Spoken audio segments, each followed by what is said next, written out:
Okay, so you've seen the mirror switches and how it sounds. Now it's time to get to know its counterpart. Hey, what is up? Welcome back to the channel. We talk about all things tech. And today we have these amazing switches that are once again from Akko and HMX collaboration, the Stellar switches. The Akko and HMX collaboration released 2 switches and this is one of them. I'm sorry for my voice. It's flu season. One of them was mirror switches, which I released a video back then, and these are the other ones. Now, Akko promoted these switches as their first deep Clacks switches. We're gonna check that out. Okay, so for full disclosure, Akko has sent out these switches for us to try, but that won't affect my final thoughts and opinion about them. So yeah, let's go.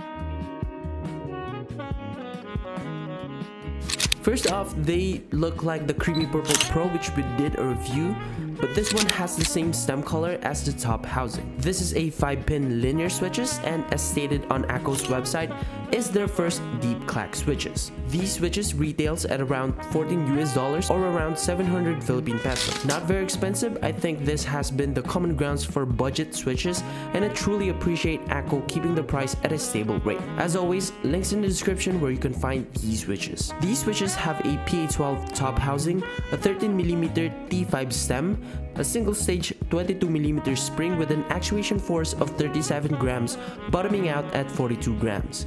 It also has a pre-travel of 2mm and a total travel of 3.8mm. Okay, so these switches used PA12 for both top housing and bottom housing, and PA12 is known for producing a much deeper sound than polycarbonate. I'm mounting this once again on the Monskick M1 V3, and I will show you guys the sound test with and without foams.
Okay, for the no foam sound test, I think they feel nice and crispy, but it doesn't sound right. So I suggest using them with a fully modded keyboard, and personally I think that this is the best setting for these switches. As you've heard on the sound test with foams inside, they sound absolutely fantastic. Bottoming out feels very solid because unlike the Akko Rosewoods, which are extremely low pitch, these switches sounds deep but with a distinguishable and somewhat loud clack on the bottom. On these switches, you can feel the entire solid bottom with that deep and smooth feeling while also maintaining that clack. And also thanks to the light actuation force, typing on these is absolutely comfortable. Loved every bit of it. Akko and HMX have made a great switch duo for both clacky and tacky builds, as well as for deep and clacky sounding ones. I truly hope to see more of these switches in the future. Okay, so let me know in the comments down below on what you think about these switches. Drop a like if you enjoyed today's video and subscribe to see more content or reviews like this. And as always, peace.